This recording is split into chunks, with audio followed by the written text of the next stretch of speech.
മുഖ്യമന്ത്രി സ്ഥാനത്തേക്ക് വി.ഡി. സതീശനെ പിന്തുണച്ച് പ്രൊഫസർ കെ.വി. തോമസ് 5 വർഷക്കാലം മികച്ച രീതിയിൽ പ്രതിപക്ഷത്തെ നയിച്ചത് സതീശനാണ്. അതുകൊണ്ടാണ് വലിയ ഭൂരിപക്ഷം കിട്ടിയത്. ജനങ്ങളുടെ പിന്തുണ കോൺഗ്രസ് കണക്കിലെടുക്കേണ്ടതുണ്ടെന്ന് കെ.വി. തോമസ് ന്യൂസ് 18നോട് പ്രതികരിച്ചു.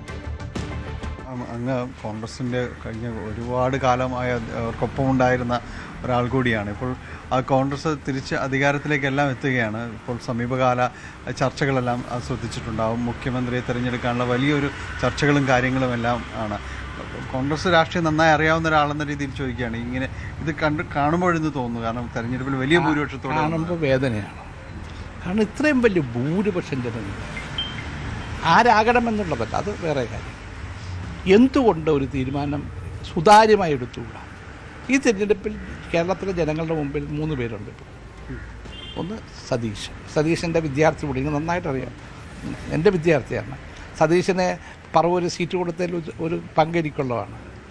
സതീശൻ കഴിഞ്ഞ 5 വർഷക്കാലം കേരളം കണ്ട നല്ല പ്രതിപക്ഷ നേതാക്കന്മാരൊരാളായി പ്രതിപക്ഷത്തെ മുന്നോട്ട് നയിച്ചു. കെ.സി. മോശമെന്ന് ഞാൻ പറയില്ല.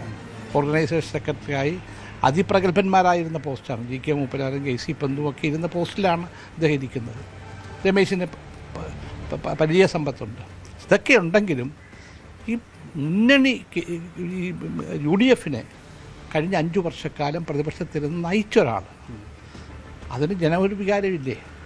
നമ്മുടെ സത്യസന്ധമായി പറയണ്ടേ? ഇപ്പം നിങ്ങളൊക്കെ പത്രപ്രവർത്തനങ്ങൾ, നിങ്ങൾക്ക് എന്താ തോന്നുക? സതീശൻ്റെ സംഭാവന വളരെ വലുതാണ്. അത് പരിഗണിക്കാൻ കഴിയും. എണ്ണം നോക്കി മാത്രമല്ല, ഗ്രൗണ്ട് റിയാലിറ്റി കൃത്യമായി മനസ്സിലാക്കുന്ന ആളുകളില്ലേ. എണ്ണം നോക്കിയാണ് എല്ലാം തീരുമാനിക്കണേ. അങ്ങനെയാണെങ്കിൽ സതീശൻ പ്രതിപക്ഷ നേതാവില്ല 21-ൽ.